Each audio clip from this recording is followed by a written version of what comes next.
here you go. This is one of the primary drivers. This is a look at Google search traffic going back to 2019. And so this again is a reference point that looks to say, all right, relative to other dates and times, how much job search traffic did we see on Google? Because still today, a lot of job search begins on Google. People go to the Google search bar, they type in job, sales, Boston, go. And that's what this measures. And what you can see is compared to early 2019, job searches on Google are down 20%. 20%. So, oopsie, I forgot to turn off my Slack. That was a mistake. So down 20%, or roughly 21%.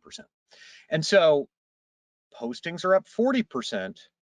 Job seekers and people look, job search intent is down 20%.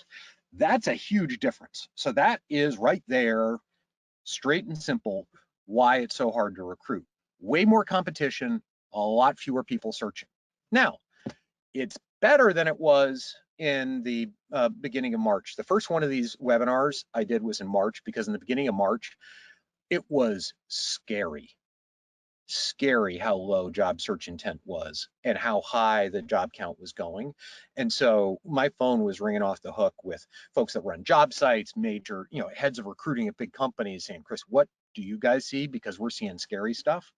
So I guess one way to look at this is it's down materially, but it is getting better. And in fact, if you take a look at some measures, we're starting some people, and I think that there are indications within the data to say that job search is now back to a historical norm, even though it's not really clear here in the marketplace. So that theoretically is some good news. All right, so what does that mean? Well, it basically means that it's really hard to recruit. So you have historically low fill rates on jobs. So what this measure basically says is that for every job posting, we're seeing 0.6 people hired. And as you can see from this graph, going back to 2017, that was this is historically low. Well, not historically, but low in the recent times, definitely since the 2008 recession. And by the way, the spike that you saw there, that's when all of a sudden the job count in the United States went way down, while a lot of people in healthcare and a lot of people in e-commerce were still hiring.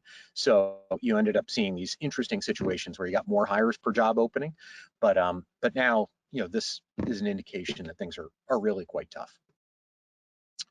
So demand high, supply, search intent low, leading to fewer hires per job than we've seen in years.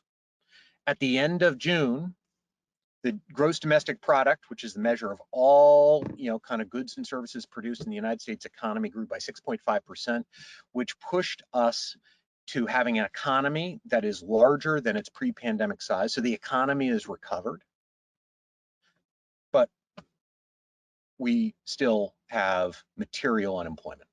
So unlike everything else that has recovered, so remember the jobs recovered since the recession, the economy recovered since the recession. Job searches are getting better, since March, still down, over the last couple of years, but they're getting a little bit better. This is getting better, but man, we still have a lot of people sitting on the sidelines. So the real question is why? And this is where it gets super, super foggy. So one key thing is that this recession is different than traditional recessions. So like if you go back to the 2008 recession or the 2001 recession, core unemployment spiked. Core unemployment is when like the jobs go away, gone, gonzo, see ya, you're laid off, it ain't coming back. The job losses that we saw with the pandemic were structurally temporal.